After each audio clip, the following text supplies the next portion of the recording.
What's going on, guys? So one of the episodes of What If Season 1 was based on the popular Robert Kirkman comic, Marvel Zombies. In the episode, the heroes and villains in the MCU contracted a galactic virus from space that turned them all into zombies.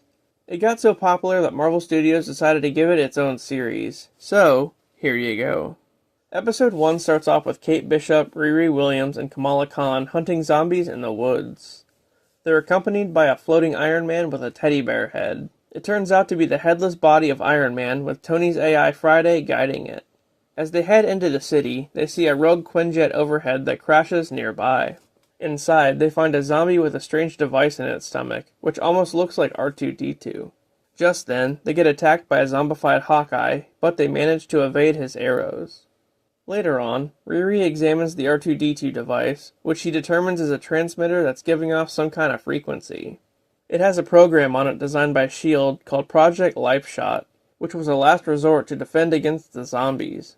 The three of them make a plan to travel to a S.H.I.E.L.D. base in Ohio to decode the program. Meanwhile, at the Quinjet crash site, zombies gather around as Hawkeye approaches. Okoye tells him to join her and her queen, whoever that is. As the others are traveling, a rogue lightning strike sends them off the road, and then they get ambushed by a horde of zombies. All of a sudden, two of the zombies, Captain Marvel and Icarus, start to fight each other. In the midst of that, Kate gets blown up by Captain Marvel, and Riri ends up getting bitten. But Kamala gets rescued by Blade, who now also has the power of Moon Knight.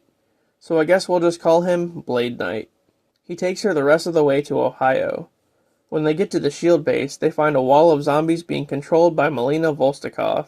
Her, Yelena Belova, and Red Guardian have taken over the S.H.I.E.L.D. base. Melina checks the device out and says it could aid them against the zombies, but it needs to be deployed in space. Just then, Okoye and a bunch of other zombies show up outside the facility under the control of the Queen, who turns out to be the Scarlet Witch.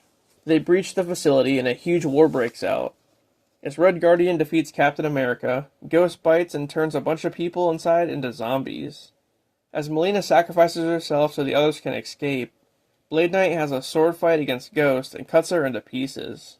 After getting away, Yelena vows to get the device into space. In episode 2, we go back 5 years ago. Shang-Chi and Katie are trying to escape a zombie outbreak in town. This is when things first hit the fan. In the chaos, they see giant ants and a giant guy getting bitten by a giant zombie, all of whom apparently used Pym particles. In the distance, they see the Pym lab destroyed and people growing giant when they get near it. Shang-Chi and Katie get saved by Jimmy Woo, and all of a sudden, they get overrun. But Wenwu appears and takes the zombies out with the 10 rings. Then, Shang-Chi gets bitten, and Wenwu gives him the 10 rings to save him. Apparently, they have some sort of healing factor that halts the progression of the virus. 5 years later, in modern day, the world is pretty much a wasteland, Mad Max style. Shang-Chi and Katie are leading a convoy across the desert. They get chased by a bunch of zombies on motorcycles, but they easily take them out. Then they head to a compound in New Orleans full of survivors and meet the group from the previous episode: Red Guardian, Yelena, Kamala, and Blade Knight. Just then, they're greeted by the one in charge of the compound, Baron Zemo. He agrees to let them go on board the raft, a floating prison, which is the real compound. Later on, during dinner, Kamala shows Shang-Chi and Katie the device, and reveals that when they take it into space, it'll send a signal to the Nova Corps, who have the technology to cure the zombie virus. But first, the raft has to take them to New Asgard so they can get a spaceship. As they continue on, Scarlet Witch gets into the head of Namor and the other people from Talokan. Back on the raft, Zemo double-crosses Kamala's group and sends them out into the ocean to feed the Talokan zombies. But they're intercepted by Namor, who breaches the raft with the other zombies, and a huge fight ensues. Zemo and his number 2, John Walker, flee to the escape pods as the others fight. Kamala's group and Shang-Chi's group join together and go after Zemo, who's now trying to launch the escape pod. As Namor chases them, Shang-Chi, Katie, and Kamala team up to blow his head up so they can escape. However, once they're ready to launch, Yelena stays behind to launch the escape pod manually. Episode 3 starts 5 years earlier, with Spider-Man, Black Panther, and Ant-Man's head flying to Wakanda. This is how that What If episode of Marvel Zombies ended, so it's picking up right from there. When they land in Wakanda, they encounter a bunch of Wakandan zombies and Thanos, who has on the Infinity Gauntlet and is only missing the Mind Stone, which is the very thing that Spider-Man has. Thanos uses the Reality Stone to raise a bunch of zombies out of the ground. Right when the team gets outnumbered, Thor, Rocket, and Groot show up to even the odds. But that doesn't last long. Thanos obliterates Thor, Rocket, and Groot with the Power Stone, leaving Rocket as a pile of bones. Despite their efforts, Thanos gets the Mind Stone anyway and adds it to the gauntlet. Out of nowhere, though, Black Panther sacrifices himself and tackles Thanos into a pit of molten vibranium, killing them both instantly. The energy from the Infinity Stone starts to destroy everything around them. Spider-Man and Ant-Man almost die, but they're saved at the last minute by some sorcerers who pull them through a portal. We then jump back to modern day. Spider-Man and Ant-Man are now in Kamar-Taj. The sorcerers tell them that the Scarlet Witch is almost too powerful now, but the team doesn't have to face her alone. Meanwhile, elsewhere, Kamala and the others finally arrive in New Asgard. Valkyrie greets them and tells them to leave, but Khonshu convinces her to let them stay. Inside, they find a bunch of Asgardians partying and living it up, because they're safe inside the walls of their fortress. They go to talk to Thor to see if they can use an Asgardian ship to deploy the device. But he looks defeated following the death of Groot and Rocket. All of a sudden, Valkyrie introduces them to the one who provides for the Asgardians. Guess who that is? It's the Scarlet Witch. But she's not a zombie, she's human. She tells them that she was a zombie at one point, but she used her powers to reverse it. Also, that someone even more powerful than her stole the energy from the Infinity Stones, and she needs to assemble an army to defeat him. However, she's been lying to them. All of a sudden, she reveals the truth as all the Asgardians turn into zombies around them, and she herself is still one, so she was using her powers to deceive them. Valkyrie decides to join them in the fight against the Asgardians, during which Death Dealer, Zemo, and Jimmy Woo all get killed off. Red Guardian ends up turning as well, and the others try to escape in Valkyrie's ship, but they're held up by the Scarlet Witch. Just in time, Thor shows up to fight her. When the group finally gets to space, Kamala deploys the device and calls the Nova Corps. But to their surprise, the Nova Corps already knew about the zombie virus and have set up a perimeter to contain it. Then, they force the group to go back to Earth. In the finale, Kamala and the others are fighting off the Nova Corps who are trying to kill them. They make it to Earth, but their ship gets destroyed and they all start free-falling out of the sky. All of a sudden, though, they get rescued by the sorcerers.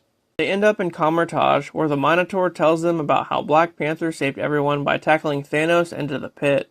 However, the energy from the Infinity Stones destroyed the entire world pretty much, so they needed someone capable of absorbing all that energy. And this is the person the Scarlet Witch was talking about.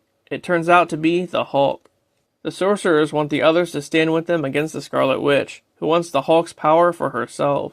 As the team prepares for one last battle, Scarlet Witch and her undead army find the Hulk basking in the Infinity Stone energy. Abomination runs at Hulk and gets met with a punch so powerful it creates a shockwave that takes out a chunk of the army. All of a sudden, Scarlet Witch hovers the whole raft prison over the Hulk, and she releases the Talokan zombies to attack him. But he takes them out pretty easily, and then Scarlet Witch herself goes to fight him. But she's stopped by Kamala and the others, who jump through a portal. Then, the final battle. Spider-Man beheads a group of zombies with his web. A handful of them get blown up. One of the sorcerers uses a portal to redirect gunfire from a floating ship to destroy a group of zombies. It's pretty wild. As Hawkeye gets taken out, a tiny zombified Hank Pym flies in on a tiny ant, and he gets squashed. All of a sudden, a zombified Janet grows big and smashes Valkyrie. But she survives and explodes Janet's head. As all that's going on, Scarlet Witch keeps trying to persuade Kamala to switch sides. But when she refuses, Scarlet Witch resurrects her dead friends to attack her. Things go from bad to worse when Thor shows up, now as a zombie.